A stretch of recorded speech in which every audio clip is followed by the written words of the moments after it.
tuning in to the online broadcast network, AFTERBUZZ TV. Over 20 million weekly downloads in over 150 countries, and your #1 source for after-show entertainment.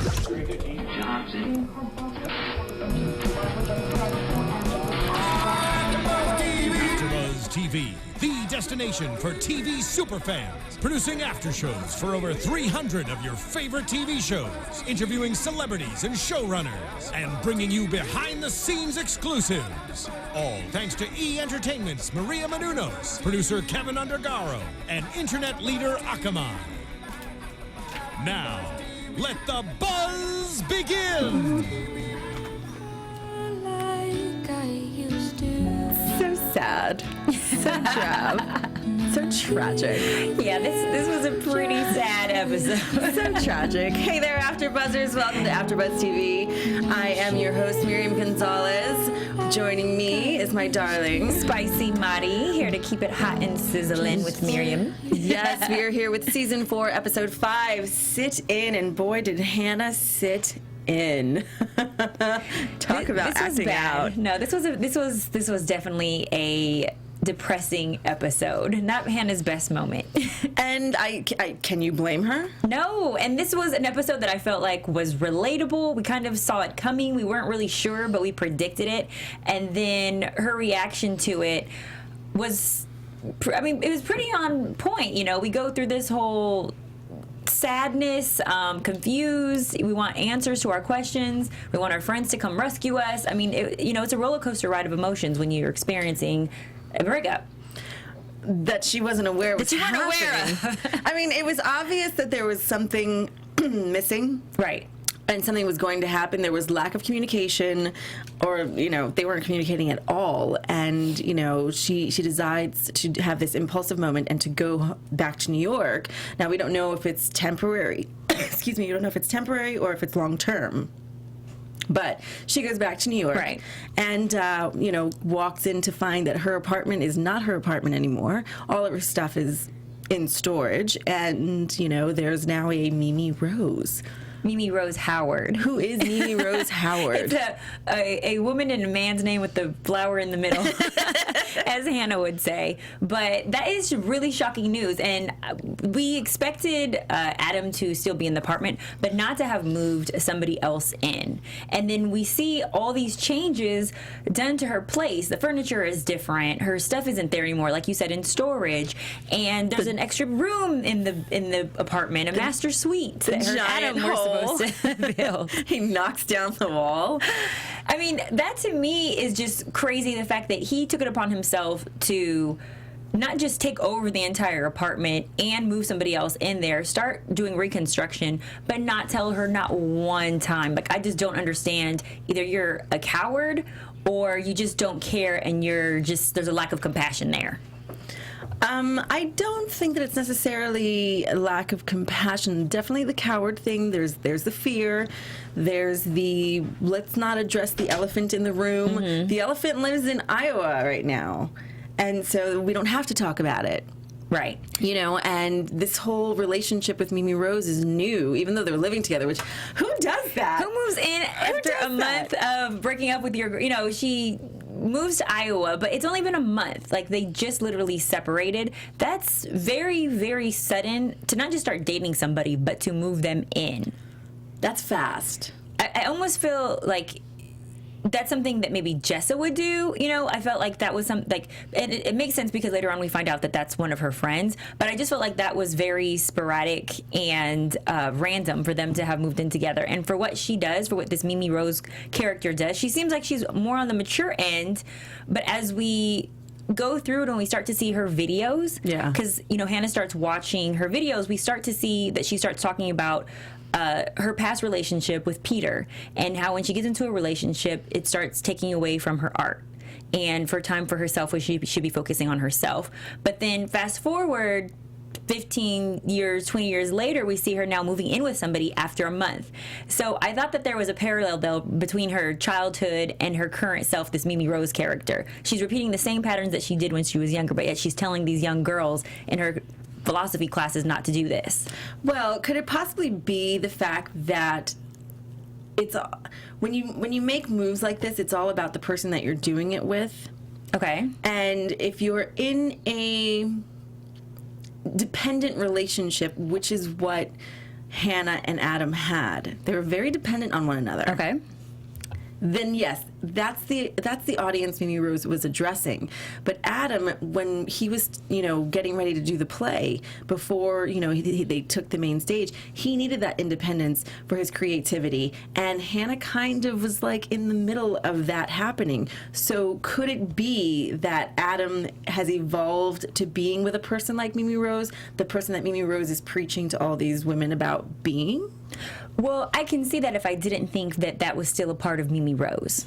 Because she's speaking from a place of experience. So only someone who is not thinking and impulsive moves in with someone after a month. Yeah. So although he thinks that he's gotten with someone who's very different from Hannah, he's gotten with someone who is probably just as crazy. I think we will find out.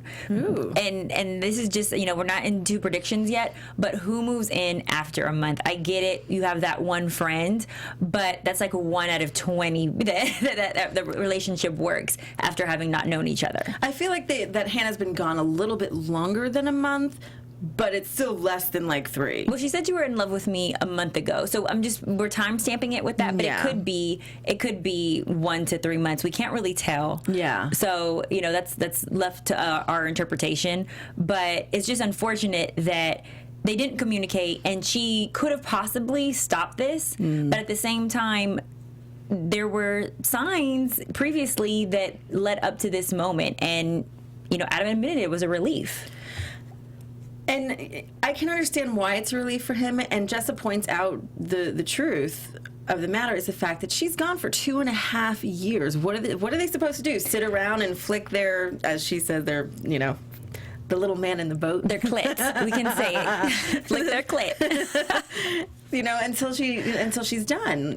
Life continues to happen. Life continues to evolve. And you can't just sit around waiting for somebody to come back around until they're ready to be there. So, in regards to Jessa, since you brought her up, we might as well dive into how infuriated I am with the fact that Jessa's supposed to be one of her best friends. And we get it. Jessa's upset that her best friend has left her to go get her master's with this amazing program in Iowa. But at the same time, what about the loyalty and allegiance to your so-called best friend? She hooks this girl up with Adam without telling Hannah whatsoever, and Hannah's right, she would remember something like that. But I think Jessa purposely did not tell Hannah, or just didn't care enough, but that shows a lot about their relationship. And I think that she did it out of being malicious. I think that I don't think it came from a good place. And her resentfulness towards Hannah, I think, is what sort of created that element or environment for her to do that. I think that's where it came from, a place of being hurt. I will agree with you on the resentful part of it. I think that Jessa does these things to kind of push you to your limit. She's pushing Hannah to her limit, and without realizing it. It's like, first of all, we didn't expect Hannah to come back, but now that she's back, it's like, oh yeah, by the way, this is life. Right. Deal with it. Adam moved on. He's happy, and let him be happy. And the interesting part was when Marnie came to see her and starts discussing it with her. She's like, look, you're going to have to let him go. Right. Because if not, he's going to resent you for not letting him go. And it's just going to make the whole situation worse. There's going to be a lot of more resentment. And, it's a hard thing to do. It's really a hard thing to do, to let go. But Hannah ultimately needs to let it go. And I think that Jessa's doing this is her way of pushing her to letting these things go. So you think that Jessa is intentionally pushing Hannah to her limits, like you said, or to the edge? Subconsciously. But what does she gain from that? What does Jessa gain from doing that to her friend? Nothing. That's just her nature. I think that her nature is just to push everyone and everything in her life to the limits to see how far everyone and everything can go without realizing it. You know what I mean? So it's like with Birdie, when Birdie wanted to commit suicide and die, you know, it's like, oh, well, that's really not a good idea, but she helps her out anyway. She pushes it to the limit. Touché. That is a good point. I would really love to hear what our audience and fans thinks about it. You know, if you guys want to call us right now, 323-256-1729, or tweet at us at AFTERBUZZ TV. Let us know. I mean, because this is up for debate. I think it's absolutely wrong on all accords that she hooked her girlfriend's boyfriend up, because at the time he's still her boyfriend. They have not said it's over. So if that were to ever happen with any of my friends, they would have gotten more than just one, you know, little punch on the side of the arm. More than. But that shows their friendship, though, because Hannah hits her, and I think that some of that was coming from, I can't believe you did this, and Jessa, you know, responds back and hits her back.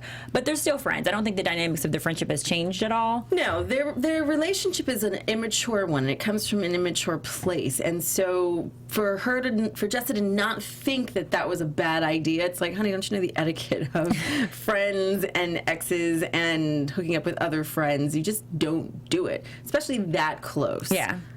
And he's living in her apartment. That's what makes it even worse. It's not like he moved on in another city or in his own place, his own life. He's in her place. And I know in New York it's different than California. In California, we have a rent, we don't pay it, we get evicted. And if you want to own a home, you know, you have to go through mortgage brokers. But when it comes to New York, you have to go through a certain type of voting on apartments in order to get into your apartment. So it's almost as if you do own it, because you can't just rent anywhere you want to rent. Like, there's a waiting period to get into that apartment, and then you have to get approved to get in. So I know it's like an actual process, and it's more ownership and entitlement to the apartment. So it's not just she can just walk away from the apartment. Her name is probably still on the lease. Oh, yeah. So I just don't understand how he can think that that's okay. Oh, and who's going to pay for the giant gaping hole into the other room? But what does that say about this new Mimi Rose character who comes in at this time knowing that he has unfinished business with Hannah? And because she knew exactly who Hannah was. So obviously she's heard about her. She's seen photos, I'm sure, because every girl investigates, just like Hannah did. I don't hate to be that woman who Googles. But was that not epic? Because every single one of us have been that woman that Googles. Come on. I mean, you have, first of all, Instagram stock. As a woman that Googles, I want to know that I'm not going to date a serial killer. Okay. For one. But for Hannah to find out who this person is that's living in her house, yeah. Who is she? What's her deal? Why is she with my man? Right. WTF, dude. But not even that, like, the fact that she felt comfortable to move into Adam's place knowing the current situation. What does that say about her? Once again, what does that say about this Mimi Rose character? She's got to be a fake. Because she seems like she has it all together on screen, on camera, in her studio. But at the same time, Adam likes crazy. He attracts crazy. We've seen a history. The last time he broke up with Hannah, the girlfriend before that had issues as well. And so, you know, now he goes on to this next girl, and this is the first time I've ever felt a little disturbed and angry with Adam, because I feel as if he is growing into this next mature level and leaving Hannah behind. Yes. And unfortunately, he's doing it without Hannah and has moved on to experience that with somebody else. And that's what really hurts, is the things that they had talked about that they wanted to share. She thought she still had that option. Yeah.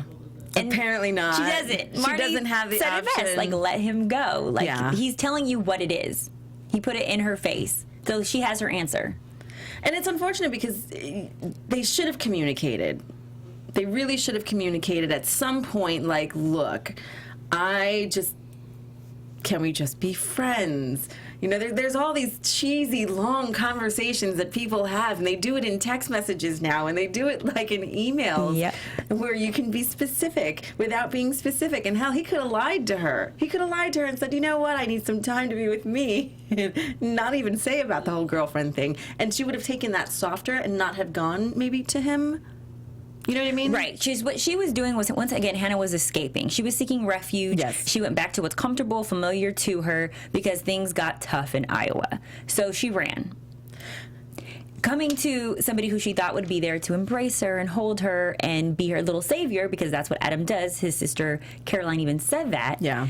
And that's not what Adam was there for, although he did bandage her burn.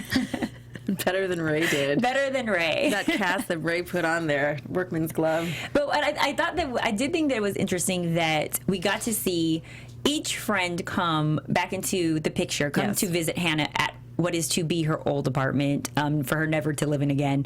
And we each time she came out of the door, it was almost like a gateway to one friend, a gateway to the next friend, a gateway to the next friend. Each one of them trying to save her and bring her out of this moping and misery that she was experiencing. And I don't even know if it was Anna being hurt that she was coming back to comfort and it wasn't there waiting for her, or Anna really being in love with Adam and being hurt by the fact that he's moved on. Because somebody who's in love with somebody doesn't move on to school and not talk to them at all, or FaceTime, text, email, something. Like, she just, no communication. You're not that in love with Adam. No, you just not. wanted the idea of him still being there. It's, Adam said something interesting about their relationship, and he said, when you were here, did we really truly work? Was it really working? And, she was like, sometimes it was, sometimes it wasn't, but we could make it work. And it's like, realistically, he said, it goes, we've tried it in different ways. And the thing about their relationship was it wasn't organic. There was always something forced about it. So I took it as them just being two awkward people trying to make things unawkward. Exactly. It wasn't organic. There was nothing natural about them. There was nothing natural about their interaction. There was nothing even really natural about their sexual interaction up until like the very end, where yes, they were making love, but even then, because there was no communication about what's going to happen next, it wasn't natural. Because natural communication, when something is healthy and vibrant and right, you're able to say, you know what, look, A, B, and C are going to happen, and let's do it this way. But there was none of that. There was no sort of ebb and flow to their relationship, to the way that they talked, to the way they communicated, to the way they were around each other. Even when they addressed things around other people, like when Adam had dinner with her parents, it's like, here's, to Hannah having another bunch of random, ness. Yeah. So it's like lack of support. Yeah, there's lack of support there. It's not an organic relationship. Good point. And so when something's not natural like that, it's very unnatural to say, how do I have this conversation with this person and say, by the way, I think I'm going to move on because you're not the one for me. You kind of flipped me out, and the fact that you left, I'm relieved. Like, that's a huge statement. That's a huge statement for Adam to say. Like, you left, and now I feel like I can breathe. Yeah. That's what I got out of that. And you know what? I can see how that's possible.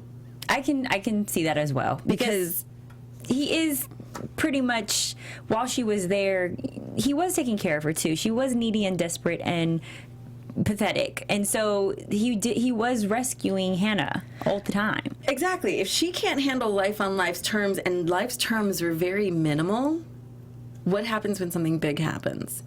He can't take care of her forever. It's very taxing. It's very exhausting, and for her to make a choice without him to leave for 2.5 years was like a smack in the face. And she doesn't tell him like, oh, naturally over dinner. She tells him naturally right before he goes on stage. Yeah. And so this is my point. Like, they don't really have an organic, natural relationship, even though we want that for them. They don't have a healthy relationship. No, they do not have a healthy relationship. And we want that for them. We wanted that for them from the beginning, but it just wasn't happening. Now, every single time something happens to Hannah, now it's, leaving school, coming to New York, and now it's finding that her boyfriend, who she thought was going to be waiting for her, isn't there. Autumn always brings up a good point. Autumn, our host, who isn't here today, always brings up a good point of, I hope this is Hannah's awakening moment that kicks her butt into reality to finally take responsibility and step up. And at this very moment, I'm hoping the same thing. I'm hoping that we will see her take some courage, go back to school. I'm nervous because of the previews that she's not going to do that. Yeah. But I would hope that this would be that Anna step up moment. Yeah, and every episode we wish for Hannah to step it up. Is this going to be the come to Jesus moment for Hannah? Is this the one? And no, it's never the one. No, it's not never that yet. the one. Okay. It's not there yet. Dang it. And she still has a lot to learn. I mean, as far as we know, there was a season 5 of Girls coming up. So she's got, I think, a whole nother year or 2 or 3 of learning. So it looked as if, because we didn't mention the fact that Shoshana had come to visit. Yes. Shoshana had brought up the fact that she questioned whether she was the only one who didn't know. And she was like, not to be insensitive, but am I the only one that doesn't know this? And that sounds like a Shoshana question because she doesn't want to be left out. That also sounds like a Marnie question. I mean, each one of these girls have friendship insecurities.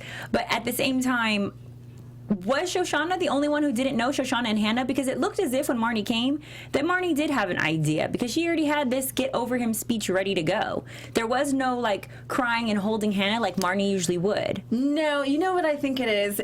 Marnie right now is in this delusional, what she considers to be an organic, healthy relationship, which we know is so not.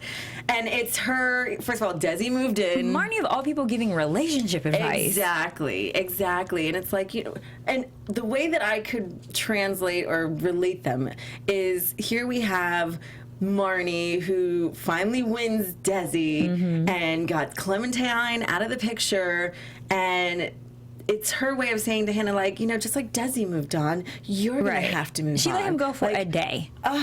And then I was thinking maybe it was her previous boyfriend that she was talking about letting go in order to find maybe Desi. I don't know who Marnie was referring to about letting go. Oh, it's but she only let Desi go for a day, and then he came running back after Clementine. Yeah, it's not the ex from the beginning season because she didn't. Like, who did she let go? Marnie was definitely sleeping with him the entire time. Yeah, it took her forever to let go of that situation. Once that she realized that what was his name? Why am I? I know I'm having a lapse too. It's been that long since he's been on the show. What? Let us know. Tweet at us. But anyhow, she had a hard time letting that relationship go when she saw that there was success there. So I really think that her hanging on to and giving the let go speech is the whole Clementine and Desi situation. It's like, look, in order for me to be happy, Desi had to let go of Clementine. And look at how happy I am. He's moving in. And, I'm sorry. So you think she was referring to Desi letting go of Clementine? Yes. Oh, got it. I'm sorry I haven't been there for you. Like, we go on a cell phone diet where we just don't answer our phones. I'm like, oh, excuse me, Miss Hoity-toity. It must be nice. Right. But business does not call. You don't have a job. She's a writer/singer now. So, yeah, she's not on a strict schedule. But, I mean, them living together, that's another one. So, if you think about it, Desi moving in doesn't make any sense either, because that's another rush relationship. He just broke up with his girlfriend. Now he's moving into Marnie's place. These are just bad move after bad move on everybody's accord. I'm definitely interested to see Mimi Rose's backstory, because if it's anything like Desi's, where Desi just got out of a relationship and pretty much lost his home. Pretty much, right. Where was he going to go? Exactly. So he didn't move in because they're passionately, madly in love. It was, he has nowhere to go. It's the most convenient thing for him to do. Absolutely. Now Marnie's happier than a clam because, well, they can have clam bakes now. And then I did think it was interesting, too, that Ray kind of confessed his desire for Marnie, having not, he kind of admitted, I felt like if he was an option to be chosen by Marnie, he would have liked that. Oh, absolutely. We see that Ray is definitely, he's the mature one, but he's definitely insecure.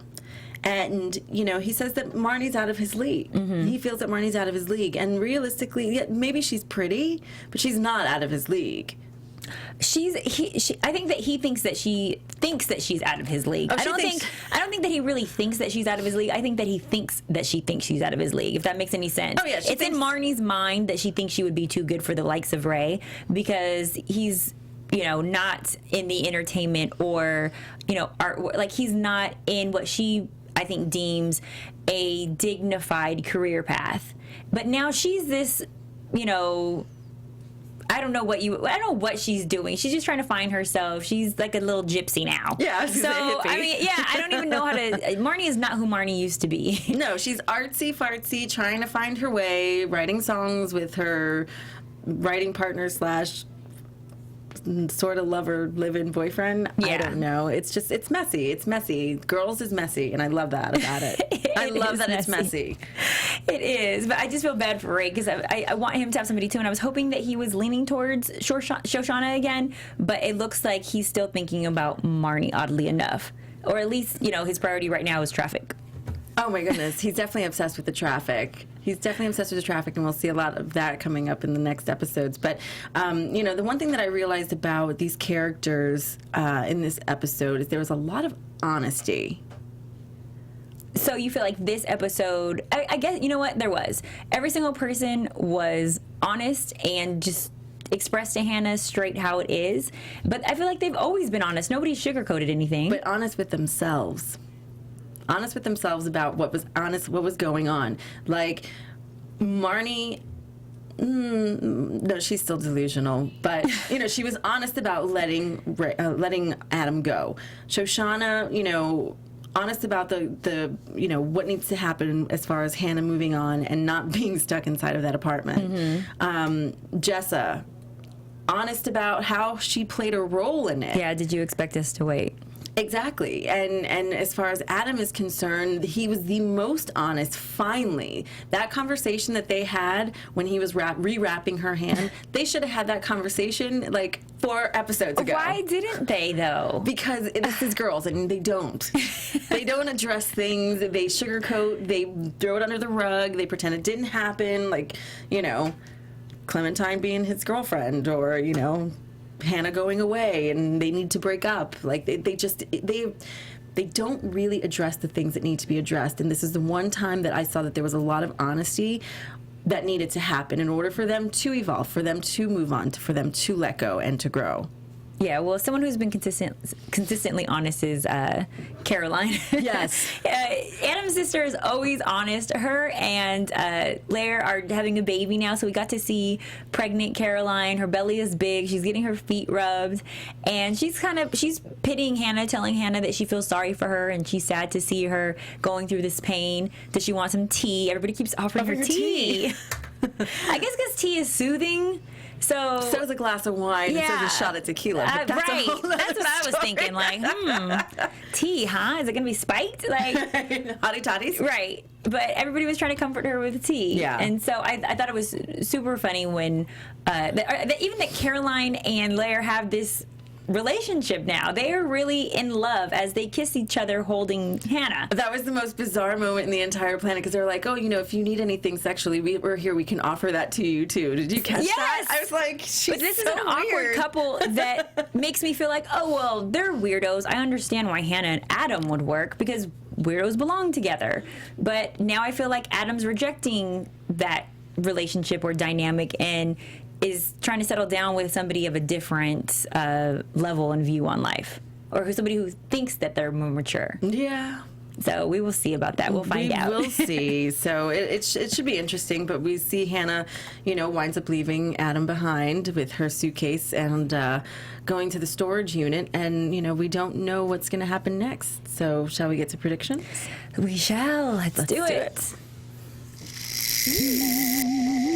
And now, your AFTERBUZZ TV predictions.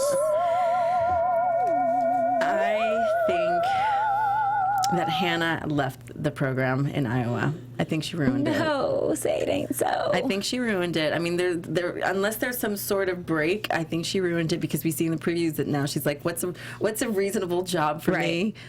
Yeah, I saw that. Yeah, the clogs. There's a clog model.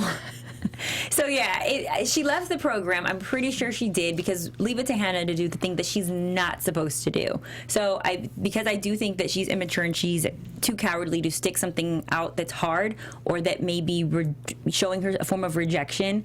I agree with you. I think she left the program, and her dad didn't help at all, like we mentioned last episode. No. But I predict that I think that Hannah's still going to, I think that she's going to try to get Adam back. I don't think that she has let him go altogether.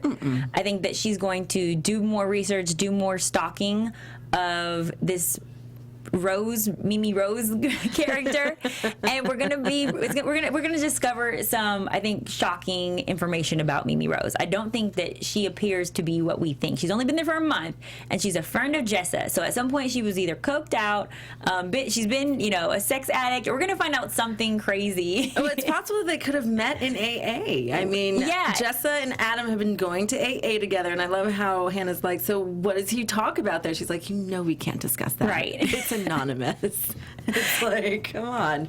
But I definitely agree with you. I think that there's going to be some revelation about some sort of seedy past, maybe some insecurities, possibly. I don't know. We're seeing repeat situations with these girls. Yeah, we are. So new girl, new situation, same probably crapola. Right. I think that that Ray and Shoshana are still going to at some point get together, though. I think that we're going to start to see that her suggestion of him taking it to the city council, yes. I think that we're going to see him starting to eventually reap some of the benefits of that, and seeing that Shoshana has guided him and made him a lot more wiser, and then the light bulb will go off that she's better for him, because she even admitted he admitted I wasn't too old for Shoshana, so why is it that I'm too old for Marnie? So I think that in the back of his mind he will go back to Shoshana at some point. Yeah, Shoshana I think is the more mature mentally of the four of them, oddly enough being the youngest one. But as far as Jess is concerned, I just see her throwing more wrenches into the situation, making things a little bit more chaotic, as she's always done. And Marnie and Desi. Oof. And it looks like, Marnie and Desi are getting tired of each other on the preview. So based off of that, I think that, like every girl, once you chase somebody long enough and then you finally get what you want, you realize, I'm over it. Not really cracked up to be what I thought, you know? So I think she's going to start experiencing some of the same issues that Clementine probably had with him. Isn't that ironic how that happens? Yeah, sex. You're like, I thought I wanted you. I thought so I liked awesome. you. I don't know what happened. You seemed like the raddest person. Not. Well, can you get your stuff and go? Exactly. Don't let the door hit you where the good Lord split you. So, so we'll definitely see what happens with Marnie and Desi, because you're right. It's very sexual. It was very. Passionate. It was because we want what we can't have. Right. And when you're because he was unavailable, she wanted it more. And now that he's available, I just see that just slowly falling apart. And when you're the other woman, you never really know what a relationship is like with that person, because you've never been in an exclusive relationship with them. So you don't have any clue of how they're going to treat you as your boyfriend. Yeah. So I think that it's an eye-opener, awakening experience for her. So maybe this will be the moment that slaps Marnie in the face. Oh, we'll shall see. We'll see. We shall see. Well, I'm excited to find out in the next episode of Girls. We're already at episode 6 next week. I know. Time is flying by. So anyhow, we will catch you guys next time. You can find me on Twitter at Miriam L. Gonzalez. You can follow us here at AfterBuzz TV on AfterBuzz TV. At AfterBuzz TV on Twitter. Hi. Make sure you download us and rate us on iTunes as well. Like all of our videos, because HBO Girls is awesome and we rock. And ask us any questions that you have as well. You guys can play with my Twitter or stroke my Instagram at spicy_Mari, SPICY_MARI. Until next week, we will see you, Girls fans, on AfterBuzz TV next Sunday. From executive producers Maria Menounos, Kevin Undergaro, Phil Svitek, and the entire AfterBuzz TV staff, we would like to thank you for listening to the AfterBuzz TV network. To watch or listen to other after shows and post comments or questions, be sure to visit AfterBuzzTV.com. I'm Sir Richard Wentworth, and this has been a presentation of AfterBuzz TV. Buzz you later. The views expressed herein are those of the hosts only and do not necessarily reflect the views of AfterBuzz TV or its owners or principals.